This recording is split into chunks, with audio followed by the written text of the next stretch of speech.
So hey guys, once again most welcome to our YouTube channel Golden Tutorial. So as you know friends, in this video we will discuss a very interesting topic, that is refraction of light, okay, which is really one of the most important topic for each and every competitive exam and board exam like 10th exam as well, okay.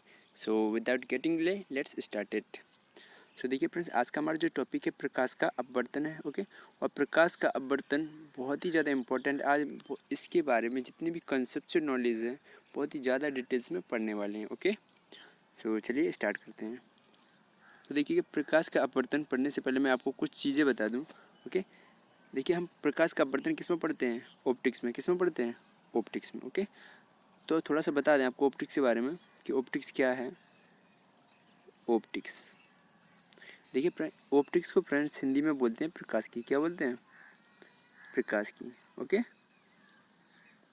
Friends इस video को skip किए बिना अंत तक मैं आपसे वादा करता हूँ 100%, ठीक है। आपको अगर ये वीडियो पूरा देख लेते हैं, प्रकाश के अपवर्तन से संबंधित जितने भी क्वेश्चन आज तक पूछे जाते हैं वो आप कभी भी लाइफ में नहीं फॉरगेट होंगे, ओके। बहुत ही ज़्यादा कंसेप्चुअल नॉलेज इसमें प्रोवाइड करूँगा मैं, ठीक है। तो थोड़ा सा वीडियो को अंत तक देखिएगा ना, थोड़ा बेसिक आपका स्ट्रॉन्ग कर दें। देखिएगा जो हमारा ये ऑप्टिक्स होता है, ठीक है, ये क्या है? फिजिक्स की एक ब्रांच है। क्या है? ब्रांच है, ठीक है। तो अगर ये फिजिक्स की ब्रांच, तो हमें इसमें किसकी स्टडी करते हैं? तो हम इसमें स्टडी कर देंगे स्टडी ऑफ लाइट। मैंने कहा optics is what? Study of light. Optics is what? Study of light, okay.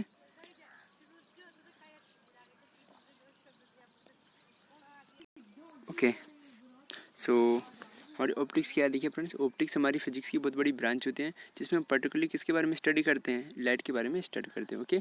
Now अब क्वेश्चन आता है ऑप्टिक्स को कितनी ब्रांचों में डिवाइड किया गया? देखिएगा, तो हमारी जो फ्रेंड्स ऑप्टिक्स होती है, ये जो ऑप्टिक्स है ना, इसे दो पार्टों में डिवाइड किया गया है, ठीक है। पहले पार्ट का नाम दे दिया गया रे ऑप्टिक्स। क्या नाम दे दिया गया? Ray optics, okay. और सेकंड जो है उसे नेम प्रोवाइड कर दिया गया wave optics, okay. Ray optics को हिंदी में फ्रेंड्स किरण प्रकाश की कहते हैं। क्या कहते हैं? किरण प्रकाश की, ओके, किरण प्रकाश की। जबकि वेव ऑप्टिक्स को इसे हम हिंदी में बोलते हैं तरंग प्रकाश की, ओके, तरंग प्रकाश की। तो ये दो प्रकार की होती है ना। अब आप सोच रहे हैं कि जो रे ऑप्टिक्स है इसमें हम किसका स्टडी करते हैं? देखिएगा, जो हमारी रे ऑप्टिक्स है ना, रे ऑप्टिक्स, इसमें बेसिकली हम दो चीज़ों का अध्ययन करते हैं। किसके? ठीक है, दो चीज़ों, कितनी चीज़ों का? दो चीज़ों का। तो वो दो चीज़ें कौन कौन सी है? एक तो आपने सुना होगा प्रकाश का परावर्तन और प्रकाश का अपवर्तन।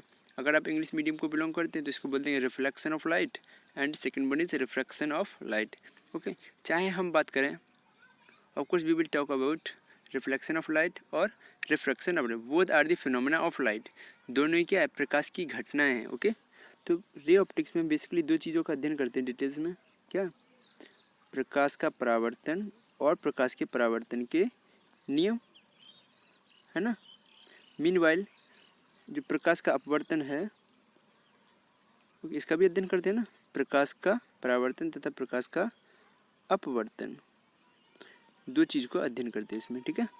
प्रकाश का परावर्तन और दूसरा क्या? प्रकाश का अपवर्तन, ओके।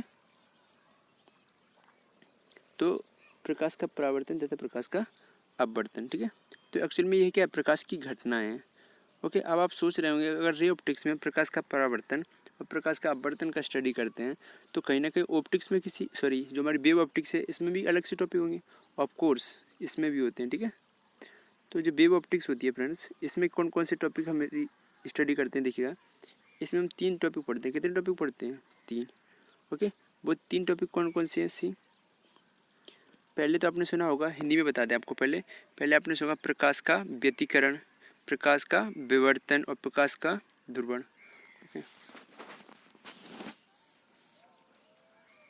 ओके। तो देखिएगा फ्रेंड्स, जो हमारी वेव ऑप्टिक्स होते हैं जैसे हिंदी में हम क्या बोलते हैं? तरंग प्रकाश की कहते हैं, ओके। तरंग प्रकाश की में बेसिकली हम तीन इंपॉर्टेंट जो टॉपिक है हमारे, है ना, वो कौन कौन से हिंदी में पहले बता दें। क्या? व्यतिकरण नंबर 1 पे क्या है? व्यतिकरण। सेकेंड नंबर पे हमारा डिफ्रैक्शन यानी कि विवर्तन, और तीसरे नंबर पे होता है ध्रुवण, ओके। इंग्लिश में बात करें तो इंग्लिश में बोलते हैं इंटरफ्रेंस, दैट मीन्स व्यतिकरण। Diffraction that means refraction, diffraction का मीन्स होता है विवर्तन, और पोलराइजेशन मीन्स क्या होता है? ध्रुवण, ओके। तो वेव ऑप्टिक्स में इन 3 चीज़ों का अध्ययन करते हैं। ओके, नाउ अब अपने टॉपिक पे आते हैं। तो देखिए, चाहे हम रे ऑप्टिक्स पढ़ें और चाहे हम वेव ऑप्टिक्स पढ़ें, स्पेशली अगर देखा जाए हम क्या प्रकाश की घटनाएं जो होती है ना, उसके बारे में स्टडी कर रहे होते हैं। ओके, तो हमें बेसिक नॉलेज इसके बारे में पता होना चाहिए। ओके, नाउ अब देखिए, हमारा जो टॉपिक है फ्रेंड्स, वो क्या है, प्रकाश का अपवर्तन। तो प्रकाश का अपवर्तन देखिए, इसे समझने से पहले सबसे पहले हम आपके लिए मैंने 2 डायग्राम बना रखे हैं। Okay, diagram number 1, diagram number 2। Okay, तो डायग्राम देखिएगा, डायग्राम में आप लोग देख पा रहे हैं कि ऊपर मैंने माना है ब्रेल माध्यम। क्या माना है? ब्रेल माध्यम। और नीचे माना मैंने सघन माध्यम। ओके, है ना। पहला क्वेश्चन तो आपके दिमाग में यही क्रिएट हो रहा होगा, क्या कि एक्चुअल में ब्रेल माध्यम और सघन माध्यम होते क्या है ना। तो ये छोटी सी जानकारी जो आपको पहले शेयर कर दें। देखिएगा, जो हमारे मीडियम होते हैं, है ना, मीडियम, ठीक है। फिजिक्स में मीडियम को 2 पार्टों में डिवाइड किया हुआ है। कितने पार्टों में? पहले तो उन्होंने नाम दे दिया रेयर मीडियम। ओके, दूसरा वाला जो है वो है dense medium. Okay, rare medium को फ्रेंड्स हिंदी में बोलते हैं क्या? विरल माध्यम। और डेंस मीडियम होता है सघन माध्यम। ओके, तो रेयर मीडियम का मीन्स होता है एक ऐसा मीडियम, मीडियम का मतलब सीधा सीधा समझिएगा, सॉलिड, लिक्विड या फिर गैस। ओके, सॉलिड, लिक्विड या फिर gas. Okay, now rare medium होता है एक ऐसा मीडियम जिसमें जो हमारे पार्टिकल होते हैं थोड़ा दूर दूर होते हैं, लाइक एयर। जैसे कि हमारा क्या है, एयर क्या है, एक रेयर मीडियम है। ओके, रेयर मीडियम क्या है, एयर हमारा क्या है, रेयर मीडियम। ओके, क्योंकि एयर हमारी क्या होती है, ऑक्सीजन, और ऑक्सीजन क्या है, गैस।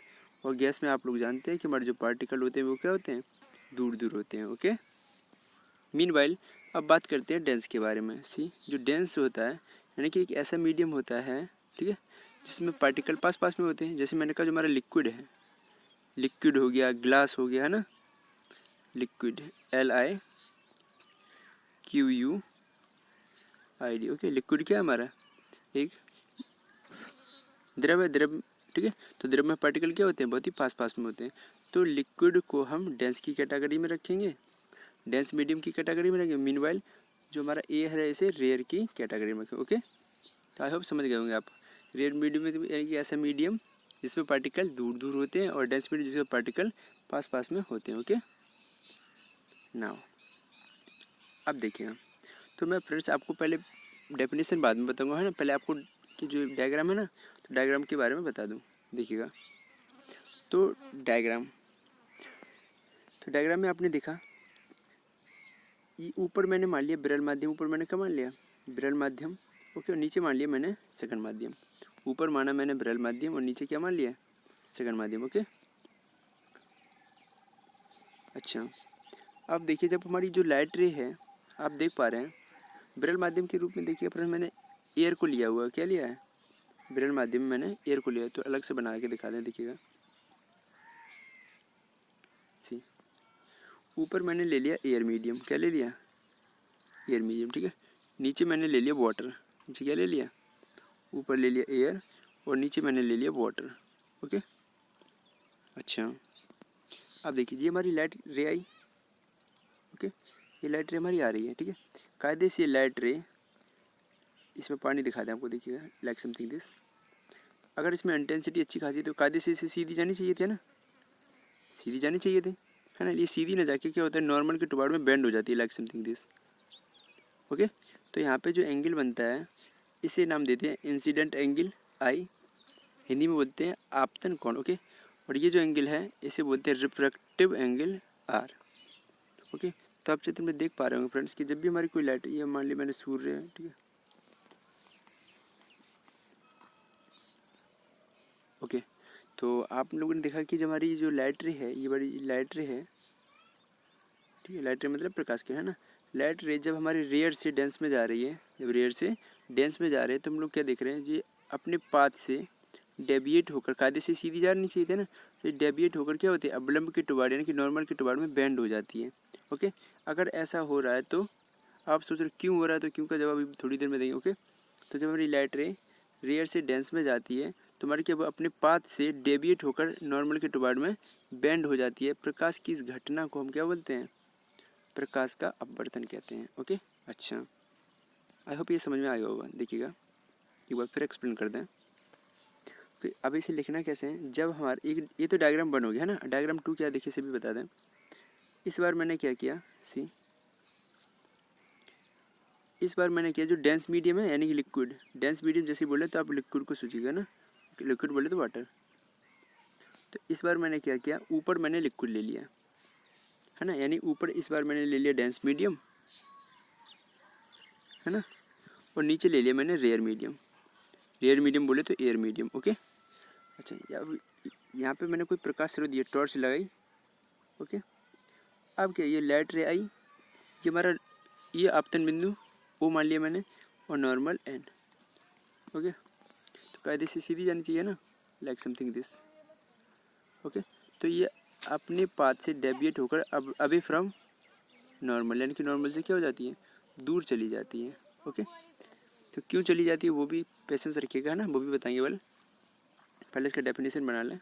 देखिए, तो इसमें क्या हो, जब हमारी कोई लाइट रे डेंस से रेयर में जाती है, जब हमारी कोई लाइट रे डेंस से रेयर में जाती है तो वह अपने पाथ से डेविएट होकर, डेविएट होने का यानी कि अपने मार्ग से विचलित होकर, ओके, तो वैसे कायदे से सीधी जानी चाहिए, तो वो सीधी ना जाके वो अपने पाथ से डेविएट। अब ये हमारा क्या अवलंब, ये क्या हमारा अवलंब यानी कि नॉर्मल, ठीक है, नॉर्मल NORMAL, ठीक है, NORMAL, ठीक है, ये वाली जो लाइन है ये नॉर्मल है। ओके, और नॉर्मली ये जो लाइन होती है फ्रेंड्स इमेजिनरी लाइन होती है, ठीक है, डॉट डॉट करके दिखाते हैं। तो ये हमारी क्या जो लाइट रे होगा नॉर्मल से क्या होती है, दूर हट जाती है, यानी कि अभी फ्रॉम नॉर्मल हो जाती है। ठीक है, कब होती है, जब हमारा जो लाइट रे है डेंस से रेयर में जा रहा होता है। अब देखिएगा फ्रेंड्स, अब आप यहाँ पे क्या ध्यान दीजिए, देखिए जब डेंस से रेयर में जाएगा तो अभी फ्रॉम नॉर्मल जाएगा, यानी कि नॉर्मल से हटेगी, इधर से देखिए दूर हट रही है कि नहीं, है ना। जबकि हमारी इसमें आपने देखा होगा जो पहला फिगर मैंने बना रखा है ये वाला, है ना, इसमें आपने देखा होगा कि जब विरल से यानी कि जब रेयर से, ये रेयर से आ रही थी ना, कायदे से सीधी जानी चाहिए थी, तो ये नॉर्मल की टुवर्ड में क्या होगी, बेंड कब होती है, जब लाइट रे रेयर से डेंस में जा रही होती है, जब लाइट रे रेयर से डेंस में। तो MCQ यहाँ से फ्रेम किया जाता है सी। ओके, तो देखिए फ्रेंड्स, अब यहाँ पे एक MCQ फ्रेम होता है, वो कैसे होगा सी, यहाँ से एक MCQ पूछ लिया जाएगा कि बताइएगा कि जब प्रकाश किरण विरल से सघन में जाती है, दैट मीन्स रेयर से डेंस में जाती है, तो प्रकाश किरण अवलंब की, पहला ऑप्शन अवलंब की ओर झुकती है, दूसरा ऑप्शन अवलंब से दूर हटती है, ठीक है, तीसरा ऑप्शन सीधी चली जाती है, चौथा option none of them. Okay, तो देखिएगा फ्रेंड्स, क्वेश्चन क्या है कि जब हमारा लाइट रे जो है रेयर से डेंस में जाता है, यानी कि विरल से सघन में जाता है, तो जो हमारी लाइट रे होती है अपने पाथ से नॉर्मल के टुवर्ड में बेंड होती है कि नॉर्मल से दूर हटती है। तो अगर आपको फिगर पकड़ा होगा आपने, तभी आप इस क्वेश्चन का आंसर दे पाएंगे। Okay, because diagram matters a lot, diagram बहुत ज़्यादा मैटर करता है। कोई चीज़ आप डायग्राम बना के पढ़ेंगे ना, तो उसकी अब एक इमेज बन जाती है हमारे दिमाग में, और वो न केवल एग्जाम तक बल्कि लाइफ टाइम तक याद रहती है। ओके, ऐसा क्यों, क्योंकि यूनिवर्सल फैक्ट है ये, ठीक है, because diagram matters and diagram gives us feeling. Okay, diagram में क्या देते हैं, फीलिंग देते हैं। जो टीचर्स विदाउट डायग्राम के बच्चों को टीच करते हैं ना, तो वो मैंने ये नहीं क्या समझ में नहीं आता है, बट वो फीलिंग नहीं आती होगी। ओके, और जो हमारा फिजिक्स होता है is a subject of feeling. Okay, जब तक फील नहीं आएगी, अगर सच में आप बहुत ज़्यादा इंक्यूजिटिव हैं, ठीक है, तो आप संतुष्ट नहीं होंगे विदाउट डायग्राम के। ओके, बिकॉज डायग्राम से हमें फीलिंग मिलती है। ओके, और हम चीज़ों को कोरिलेट कर पाते हैं। ओके, तो याद रखिएगा फ्रेंड्स, फिजिक्स में जब भी अभी कोई चीज़ पढ़ें तो डायग्रामेटिक, अगर डायग्राम से संबंधित कोई टर्मिनोलॉजी है तो कोशिश ये करें कि वो डायग्राम बनाकर ही समझें। Okay, welcome to the point. Okay, तो देखिए फ्रेंड्स, अगर रेयर से मीडियम डेंस में जा रही है लाइट, दैट मीन्स रेयर का मतलब क्या होता है, एयर, और डेंस के बोले तो वाटर। ठीक है, जब एयर से हमारा वाटर में जाएगा तो मैंने डायग्राम कैसे बनाया था, ठीक है, ये प्रकाश किरण आई, कायदे से सीधी जानी चाहिए, नहीं गई, और नॉर्मल के टुवर्ड में झुक गई थी। कब, ये हमारे ऊपर मैंने एयर माना था और ये हमारा मैंने वाटर माना था। ओके, तो नॉर्मल के टुवर्ड में क्या हो जाएगी, बेंड हो जाएगी, दैट मीन्स झुक जाएगी। ओके, तो option number b is a correct answer. अच्छा, अब एक क्वेश्चन और क्या पूछा जाता है, देखिएगा यहीं से एक क्वेश्चन यहाँ से फ्रेम किया गया, क्वेश्चन नंबर 2 देखिए कैसे फ्रेम करेगा वो। अच्छा, ऊपर मैंने मान लिया ये हमारा एयर है, बोले तो रेयर मीडियम है ना, नीचे मैंने मान लिया वाटर। ओके, अब ये लाइट रे आई। ओके, यहाँ पे हमारा क्या है, आपतन बिंदु, इंसिडेंट पॉइंट है ना, कायदे से इसे सीधा जाना चाहिए, है ना, ये सीधा ना जाके ये क्या होता है, अवलंब यानी नॉर्मल के टुवर्ड में बेंड हो जाती है, लाइक समथिंग दिस। ओके, इसे मैंने ओ मान लिया, सॉरी इसे एन मान लिया ना, ब्रूस क्यों नहीं चल रहा है, सी।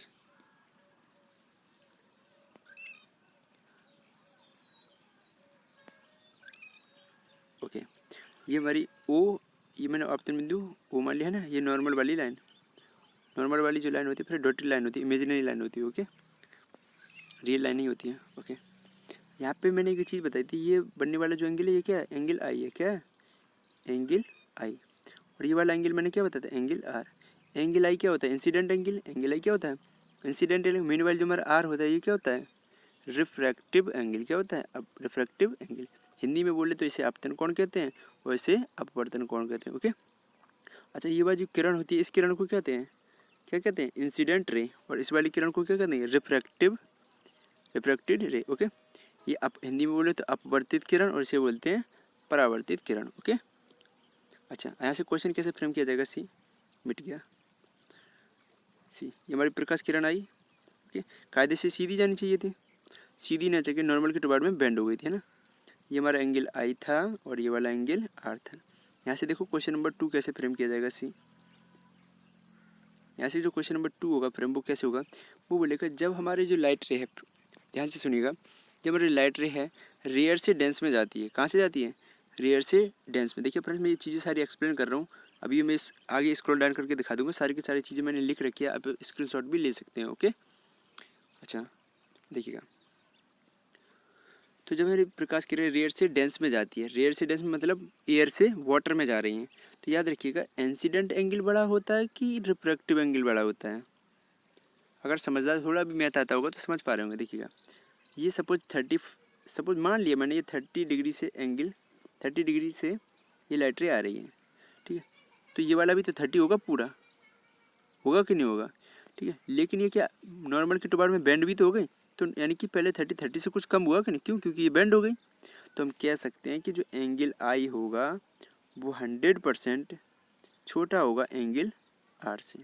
एंगल यानी कि incident angle is always less than refractive angle. किस केस में, जब हमारा लाइट रे रेयर से डेंस में जा रहा होगा, ओके।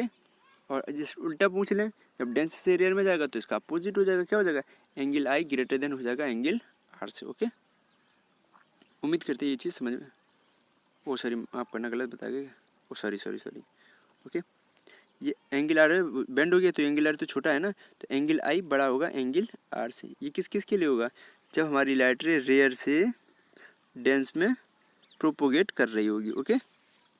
ठीक है, स्क्रीनशॉट। तो ये याद रखिएगा, जब हमारी लाइट रे रेयर से डेंस में जाती है तो incident angle is always greater than refractive angle, okay. Now अब जस्ट अपोजिट पूछ ले। देखिए अपोजिट मतलब इस बार क्या गया, वाटर मैंने ऊपर ले लिया, यानी कि डेंस मीडियम ऊपर ले लिया और एयर मीडियम मैंने नीचे ले लिया, ठीक है। तो ये लाइट रे आई, थोड़ा ब्रश चेंज कर लें, सी ये बारी ऊपर मैंने बॉटल ले लिया ना, ये प्रकाश की किरण आई, है ना। अब ये कायदे से सीधी जानी चाहिए, ठीक है। सीधी ना जाके क्या होगी, ये अब लंबे से दूर हट जाती है, ओके। नॉर्मल से दूर, नॉर्मल को मैंने नाम दे दिया ओ एन, क्या नाम दे दिया, ओ एन, ओके। ये हमारी इमेजिनरी लाइन होती है, फ्रेंड डॉट डॉट करके बनाई जाती है बुकों में, ठीक है। अच्छा, ये वाला एंगल क्या होता है, इंसिडेंट एंगल आई, ओके। और ये वाला जो एंगल है ये क्या, रिफ्रैक्टिव एंगल आर। तो डायग्राम को देख के आप समझ पा रहे होंगे कि एंगल आई बड़ा है कि एंगल आर बड़ा है। तो ओबियसली एंगल आई हमारा क्या है, एंगल आई छोटा हो जाएगा इस केस में एंगल आर से। दैट मीन्स हमारा जो इंसिडेंट एंगल होता है वो रिफ्रैक्टिव एंगल से छोटा हो जाता है, कब, जब हमारा लाइट रे डेंस से रेयर में प्रोपोगेट कर रहा होता है, ओके। ओके, तो फ्रेंड्स देखिएगा, तो हम लोगों ने, देखिए फ्रेंड्स मैं अभी परिभाषा नहीं बताऊँ, डायग्राम से कितने प्रकार के क्वेश्चन बना लिए मैंने, दो। अगर ये आप दो क्वेश्चन अगर डायग्रामेटिकली अगर हमने अच्छे से पढ़ा है ना, तो 100% ये दो क्वेश्चन मैंने देखने में, लोग तो रटने को सभी रट लेंगे, फिर एग्जाम में क्या होती है, कन्फ्यूजन, ठीक है। जैसे ही कन्फ्यूजन हुई तो याद रखिएगा कि यहाँ पर गलत होने के चांसेस बहुत ज़्यादा बढ़ जाते हैं, ओके। तो हम लोगों ने यहाँ से डायग्राम से दो क्वेश्चन फ्रेम कर लिए MCQ, और MCQ बहुत ही ज़्यादा इंपॉर्टेंट होते हैं। एज यू नो, हमारे जितनी भी कम्पिटिटिव एग्ज़ाम है, गवर्नमेंट एग्ज़ाम हुए आजकल, है ना, आजकल क्या हो रहे हैं, करंट में जितने भी एग्ज़ाम हेल्ड करवाए जा रहे हैं, किस में कर जा रहे हैं, सब MCQ फॉर्मेट में कर। क्यों, क्योंकि MCQ बहुत ही ज़्यादा एक अच्छा पैटर्न है। क्यों, ये इसलिए है क्योंकि अगर आपको 100% आता होगा ना, तभी आप टिक कर पाएंगे। 4 ऑप्शन दिए होते हैं, 100%, अगर गलत होने के चांसेस 75% होते हैं, ओके। तो याद रखिएगा फ्रेंड्स, अगर हमें MCQ लोग सभी नहीं कर पाते हैं, ओके, लोग कहने को कह देते 4 ऑप्शन दिए हैं और बस कर लीजिए, चाहे इस पर टिक करके चले आओ, ठीक है, तो गलत होने के चांसेस बहुत ज़्यादा होते हैं। Okay, see come to the point.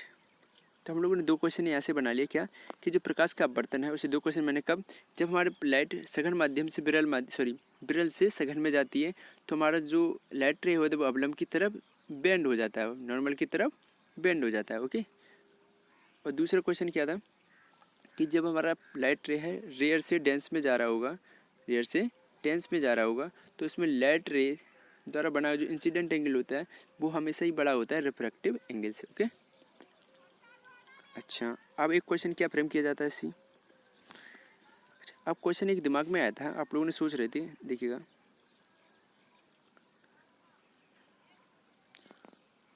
सी ये हमारा नॉर्मल था, डॉटेड लाइन है ना, इमेजिनरी लाइन, ये हमारा सरफेस है। ओके, और ऊपर हमारा मैंने माना था एयर मीडियम। ओके, और नीचे माना था मैंने वाटर मीडियम, ऊपर रेयर मीडियम और नीचे डेंस मीडियम, है ना। ये लाइट रे आई, है ना, कायदे से सीधी जानी चाहिए लाइक समथिंग दिस, और सीधी न आके डेविएट होकर नॉर्मल के टुवार्ड में बेंड हो जाती है लाइक समथिंग दिस। ओके, अच्छा, इसको मैंने नाम दे दिया एन, इसको मैंने अपतन बिंदु ओ। ओके, अच्छा, अब आप सोच रहे होंगे कि भाई जब हमारी लाइट रे रेयर से डेंस में जाती है या फिर डेंस से रियल में प्रोपोगेट करती है तो ये अपना नेचर क्यों चेंज कर देती है, दैट मीन्स ये अपने पाथ से डेविएट क्यों हो जाती है। ओके, दिमाग में क्वेश्चन चल रहा है कि मतलब जब रेयर से डेंस में जाए या फिर डेंस से रेयर में प्रोपोगेट कर रही होती है तो लाइट रे अपना पाथ यूजुअली क्या करती है, वो चेंज कर देती है, नेचर चेंज कर रही है, यानी कि डेबिट हो जाती है। क्यों हो जाती है एक्चुअली, तो याद रखिए ये इसलिए हो जाती है क्योंकि ये इसमें जो पार्टिकल है फ्रेंड्स वो दूर दूर होते हैं और इसमें पास पास होते हैं, और इसमें यानी कि लाइट को कोई भी ऑप्टिकल यानी कि कोई भी बाधा नहीं मिलती है और ये आसानी से प्रोपोगेट कर पाता है। ओके, इसमें पार्टिकल तो है ना, देखिए जो हमारा वाटर है, वाटर थोड़ा इमेजिन भी करते चलिएगा ना, जो वाटर जो है फ्रेंड्स इसमें क्या है, पार्टिकल पास, ये तो जानती होंगे ना कि एयर में पार्टिकल दूर दूर होते हैं, सॉलिड में पास पास होते हैं, है ना, लिक्विड में थोड़ा से दूर होते हैं, इतना बेसिक आइडिया तो पता ही होगा ना, है ना। तो इसमें पार्टिकल क्या है, बहुत ही ज़्यादा पास पास में होते हैं ना।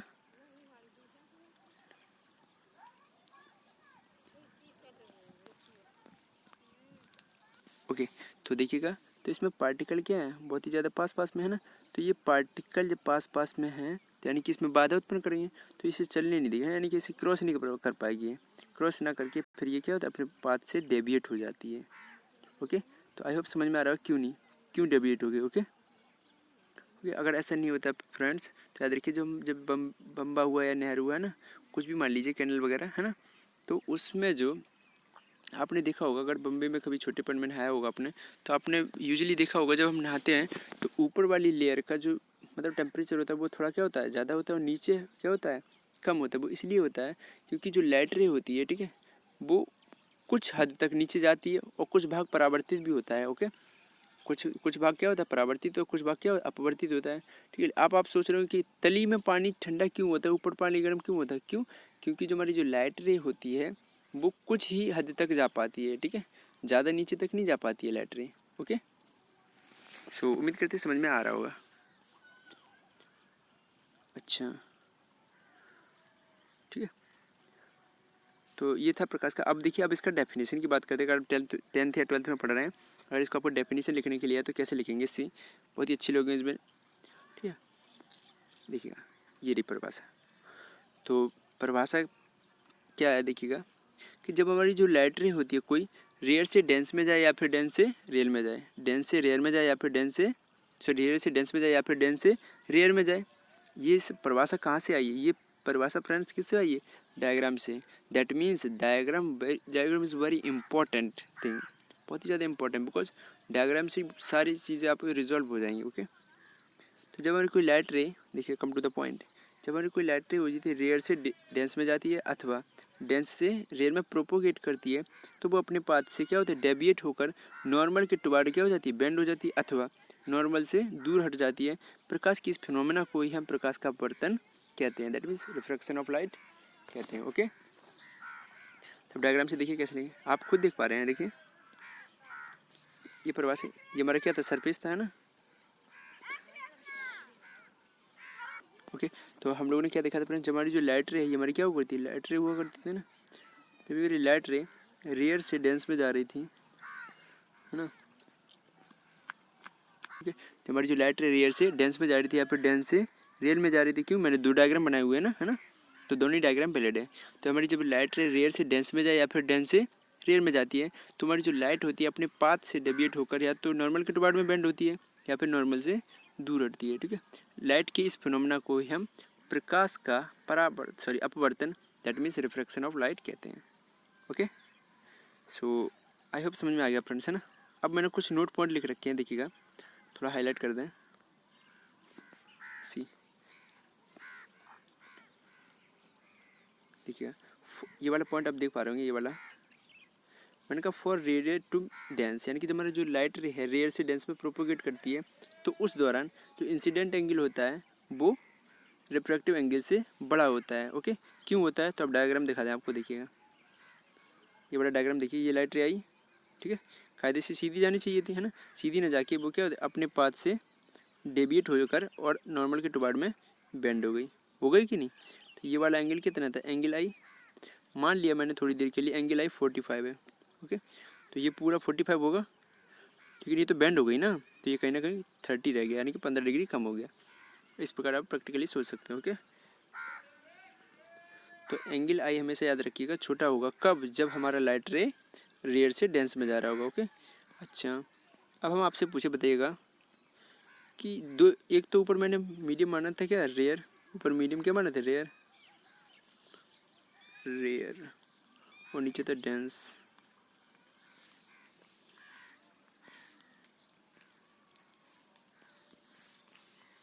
एनसीपिक्स ए, एनसीपिक्स डब्ल्यू।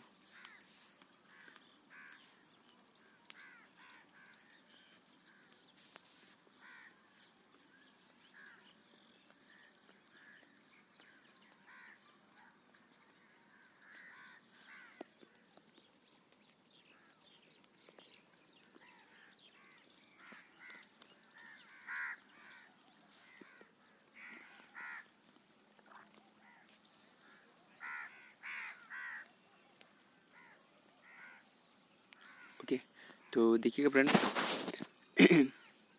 तो जब हमारा जो लाइट रेयर से डेंस में जाए या फिर डेंस में रियल में, है ना, वही तो ये सब हो चुका। अब हमें आपको एक क्वेश्चन है कि अपवर्तनांक से संबंधित यानी रिफ्रैक्टिव इंडेक्स से संबंधित रेयर मीडियम और डेंस मीडियम, रेयर मीडियम के रूप में मैंने एयर लिया हुआ था, है ना, और डेंस मीडियम के रूप में वाटर लिया हुआ था, है ना, वाटर। अच्छा, अब बात आती है कि रेयर मीडियम का जो मैंने रिफ्रैक्टिव इंडेक्स से लेट किया वो क्या, एनसीपिक्स से, इसका मान लिया मैंने वाटर का रिफ्रैक्टिव इंडेक्स है, वाटर का एनसीपिक्स डब्ल्यू। ठीक है, तो कौन बड़ा होगा, एनसीपिक्स ए बड़ा होगा कि एनसीपिक्स डब्ल्यू, तो याद रखिए एनसीपिक्स डब्ल्यू बड़ा होगा एनसीपिक्स ए से। क्यों, क्योंकि अपवर्तन हमें क्या बताता है, अपवर्तन हमें बताता है कि कौन सा मीडियम ज़्यादा डेंस है, कि कौन सा मीडियम ज़्यादा डेंस है। याद रखिएगा, तो जो हमारा डिफ्रैक्टिव इंडेक्स है वो हमें क्या बताता है कि कौन सा मीडियम ज़्यादा डेंस है। ओके, ऐसा मैंने कहा, ऐसा क्यों है, क्योंकि हम लोग जानते हैं, क्या जानते हैं कि एयर का जो रिफ्रैक्टिव इंडेक्स होता है वो 1 होता है। मीनवाइल जो हमारा वाटर है, वाटर का रिफ्रैक्टिव इंडेक्स कितना होता है, 1.5, ये तो होता है 1.5 सॉरी 1.5 नहीं, कितना होता है, 4/3, हाँ 4/, एक मिनट, वाटर का होता है 1.3, कितना होता है 1.3, है ना, वाटर का होता है 1.3, और जो हमारा गिलास होता है, गिलास का होता है कितना, गिलास का होता है 1.5। ओके, तो रिफ्रैक्टिव इंडेक्स किसका ज़्यादा है, वाटर का, इन कंपेरिजन टू एयर। इस प्रकार हम कह सकते हैं कि जो वाटर ज़्यादा डेंस होगा। ओके, थोड़ा बता दें रिफ्रैक्टिव इंडेक्स के बारे में। रिफ्रैक्टिव इंडेक्स हमें बताते हैं कि कौन सा मीडियम ज़्यादा डेंस है। ओके, रिफ्रैक्टिव इंडेक्स का सिंबल जो होता है फ्रेंड्स, म्यू भी होता है ना, और एन भी होता है। ठीक है, एयर के लिए, वाटर के लिए और ग्लास के लिए, ये तीनों के लिए रिफ्रैक्टिव इंडेक्स डिफरेंट होते हैं। N suffix a for air होता है 1, ठीक है, और एन सफिक्स डब्ल्यू होता है कितना, 4/3, दैट मीन्स 1.3,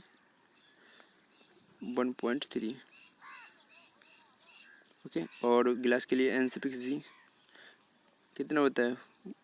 इसका होता है 3/2 है ना, 3/2 बोले तो 1/5। ओके। अब तीनों में अगर एक संबंध और पूछ लिया जाए तो संबंध देखिए, इसका संबंध क्या होगा? सी, इसमें सबसे कम किसका हुआ करता था? N6A, ठीक है। इससे बड़ा हुआ करता था N6W का, और इससे भी बड़ा हुआ करता था N6 गिलास का। ओके। तो ये कौन सा, ये संबंध हो गया तीनों के बीच में, N6A, यानी कि the relation between refractive index of air, refractive index of water, refractive index of glass. Okay. क्यों? क्योंकि हमारा N6A ये क्या होता है? मिनिमम होता है। ये मिनिमम होता है कि नहीं? मिनिमम बोले तो 1 हुआ करता था इसका मान, और मैक्सिमम किसका हुआ करता था? ग्लास का रिफ्रैक्टिव इंडेक्स है ना, इसका हुआ करता था 1.5। पता होगा ना ये? ओके। तो आई होप ये आपको समझ में आ गया होगा ना। तो थोड़ा सा और बता दें, देखिए रिफ्रैक्टिव इंडेक्स के बारे में। सी, जो रिफ्रैक्टिव इंडेक्स होता है इसका सिंबल होता है फ्रेंड्स एन बड़ा, फॉर्मूला होता है C/V। क्या होता है? C/V है ना। सी का वैल्यू कितना होता है? 3 × 10⁸ और B/m। ठीक है। एन क्या होता है? Refractive index. सी क्या होता है? Velocity of light in vacuum और एयर, और B/m क्या होता है? Velocity of light in medium. Okay. प्रकाश का जो वेलोसिटी होता है वो 3 × 10⁸ मीटर पर सेकंड होता है। किलोमीटर में पूछे तो क्या हो जाए? 3 × 10⁸, किलोमीटर में तो 3 पावर कम हो जाएगी, यानी 5 किलोमीटर पर सेकंड। ओके। अच्छा, थोड़ा और बता दे देखिएगा। एन इक्वल टू फॉर्मूला होता है C/V। ओके। सी तो हमारा कांस्टेंट है, सी हमारा क्या है? कांस्टेंट है। ठीक है। तो कांस्टेंट हटा अनुक्रमानुपाती लगा, इसे ऐसे भी लिखा जा सकता है। ओके। अब ये फ्रेंड्स बहुत ज़्यादा इंपॉर्टेंट कॉम्पिटिटिव एग्जाम के पॉइंट ऑफ व्यू से, क्योंकि एग्जाम में अपना दिमाग यहाँ पे बहुत चलाता है। ठीक है। कॉम्पिटिटिव एग्जाम के पॉइंट ऑफ व्यू से कैसे देखिएगा, वो बोलेगा कि यदि किसी भी मीडियम का अपवर्तनांक n बराबर 2 है, ठीक है, 2 से फिर बाद में कितना कर दिया जाता है? 2.5 कर दिया जाता है। कितना कर दिया जाता है? 2.5 कर दिया जाता है। तो बताइएगा कि velocity of light in the medium घटेगा कि बढ़ेगा? ओके। तो आपने देखा कि n1 पहले 2 था, फिर बाद में कितना हो गया? 2.5 हो गया। बढ़ गया कि नहीं? अगर बढ़ा तो प्रकाश की वेलोसिटी क्या हो जाएगी? घट जाएगी। क्यों? क्योंकि हम जानते हैं कि जो B/m होता है वो इन्वर्सली प्रोपोर्शनल होता है रिफ्रैक्टिव इंडेक्स के। ओके। इन्वर्सली प्रोपोर्शनल का मीन्स होता है, दिस इम्प्लाइज दैट अगर n बढ़ा यानी कि रिफ्रैक्टिव इंडेक्स बढ़ा तो velocity of light in medium घटी। ओके। तो आई होप समझो। अगर देखिए डायरेक्टिव प्रोपोर्शनल इन्वर्टिव प्रोपोर्शनल के बारे में पता है तो ठीक है, थोड़ा सा बता दें। ओके। पता नहीं किसी ने बताया हो या ना बताया हो। X directive proportional x directive proportional y. ठीक है। इसका मीन्स क्या होता है? ये तो मैथमेटिकल फॉर्म लिखा है, इसका रियल मीनिंग कौन बताएगा? अगर आप लोगों को पता है तो कमेंट बॉक्स में जरूर बताइए, लेकिन मुझे नहीं लगता ये सब चीज़ें बताते हैं टीचर लोग, इसलिए मैं बता दे रहा हूँ। ठीक है। X depends on, x directive proportional y का मीन्स होता है एक्स डिपेंड्स ऑन वाई। इसका रियल मीनिंग होता है x depends on y. Hindi में बोले तो इसे बोलते हैं एक्स अनुक्रमानुपाती बाई। इसका रियल मीनिंग होता है एक्स बाई पर निर्भर करता है। ओके। इस चीज़ को मैं ऐसे भी लिख सकते हैं, बाई डायरेक्टिव प्रोपोर्शनल एक्स। क्यों भाई? एक्स जब बाई पर निर्भर कर रहा है तो बाई भी तो एक्स पर निर्भर करेगा, ऑफ कोर्स। ओके। अच्छा, थोड़ा और देखिएगा, x directive proportional by, this implies that, इसका अर्थ होता है कि एक्स बाई पर निर्भर कर रहा है ना। सेकंड, दूसरा अर्थ होगा अगर बाई बढ़ा तो एक्स भी बढ़ा, तो एक्स भी बढ़ा, एंड अगर बाई घटा तो एक्स भी घटा। ओके। क्यों? क्योंकि एक दूसरे पर निर्भर है ना। अच्छा, अब बात आती है कि एक्स अनुक्रमानुपाती जो वाई है इसे डायग्रामेटिकली रिप्रेजेंट करें। इसका डायग्राम बनाए तो देखिए कैसे बनेगा। अगर आपको बोरिंग फील हो रही तो आप स्किप कर सकते हैं ना। सी, इसका जो डायग्रामेटिक रिप्रेजेंटेशन होता है लाइक समथिंग दिस। ये वाली जो लाइन है, ये जो कर्व है, एक्स अनुक्रमानुपाती वाई को रिप्रेजेंट करता है। दैट मीन्स जैसे जैसे हम इधर एक्स में चलेंगे, ठीक है, एक्स एक्सिस पर, वैसे वैसे हमारा वाई का मान भी बढ़ता है। तो this is the diagrammatic representation of x is directly proportional Y. Okay. इधर में क्या होती है? हमारी हाई वैल्यू होती है, ब्रश चेंज कर ले। सी, इधर में हाई वैल्यू होती है, ऊपर में भी क्या होती है? हाई। क्यों? क्योंकि ऊपर पॉजिटिव एक्स एक्सिस पॉजिटिव होती है, ठीक है, ऊपर पॉजिटिव वाई एक्सिस और राइट हैंड साइड में पॉजिटिव एक्स एक्सिस। ओके। और इधर में लो एक्सिस। ओके। तो यानी कि ऊपर क्या वैल्यू बढ़ रही है ना, इधर में आर एच एस आएंगे तभी वैल्यू बढ़ेगी। ओके। तो जैसे जैसे एक्स पे बढ़ रहे हैं वैसे भाई वाई का मान बढ़ रहा है। देखो मान ली इस पॉइंट पे निकालना है, देखो वाई पे यहाँ पे इतनी वैल्यू है ना, जब इस पॉइंट पे आए तब मैंने वाई की वैल्यू चेक की तो यहाँ पे पहुँच गई, ठीक है। जब इस पॉइंट पे चेक किया तो वाई की वैल्यू ऊपर बढ़ रही है कि नहीं। तो this is the diagrammatic representation of X अनुक्रमानुपाती वाई। ओके देखिएगा, अब इनवर्सली प्रोपोर्शनल का मतलब बता दें।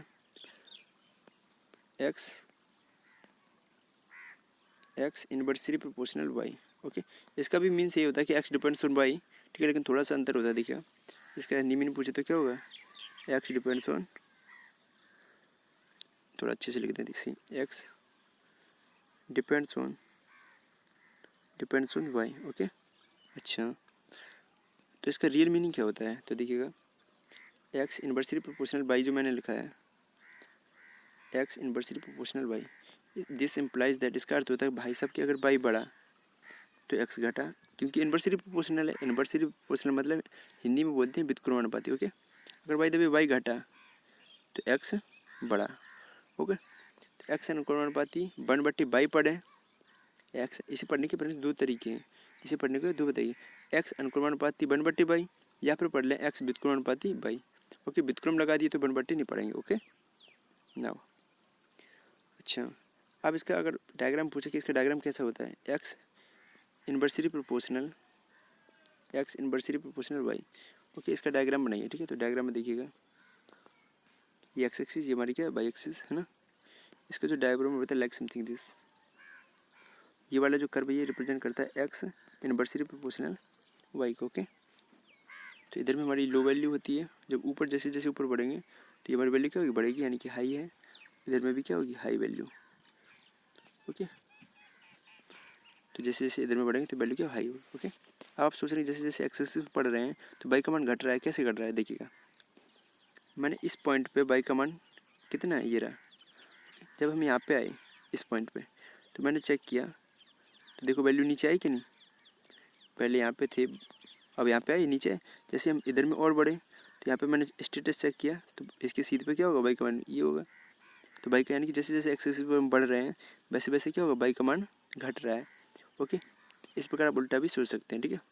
बाई घटेगा तो यहाँ पे देखिए बाई नीचे आ रहा है, बाई नीचे आ रहा है, देखिएगा जैसे उल्टा सोचें तो ये बाई नीचे आ रहा है, ये वाला बाई नीचे आया है। सपोज इस पॉइंट पे ये बाई वन है ना, और बाई टू पे मैंने स्टेटस बाई वन ये था तो एक्स वन वैल्यू ये रही है ना। जब बाई टू पे आए नीचे आ रहे हैं तो एक्स टू का मान इधर में बढ़ रहा है कि नहीं बढ़ रहा है, अरे इस साइड जाएंगे बढ़ेगा ना, है ना। यहाँ पे बाई थ्री पे आए तो बाई थ्री पे तो स्टेटस ही है तो एक्स थ्री यहाँ पे हो गया ना।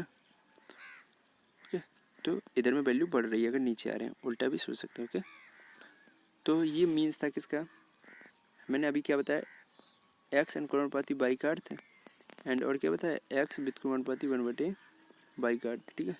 ये फ्रेंड्स आपको बहुत अच्छे से आना चाहिए, ठीक है, क्योंकि मुझे नहीं लगता ये सब छोटी छोटी चीज़ें टीचर लोग बता दें, बस मैथमेटिकल फॉर्म लिखवा के और आगे बढ़ जाते हैं।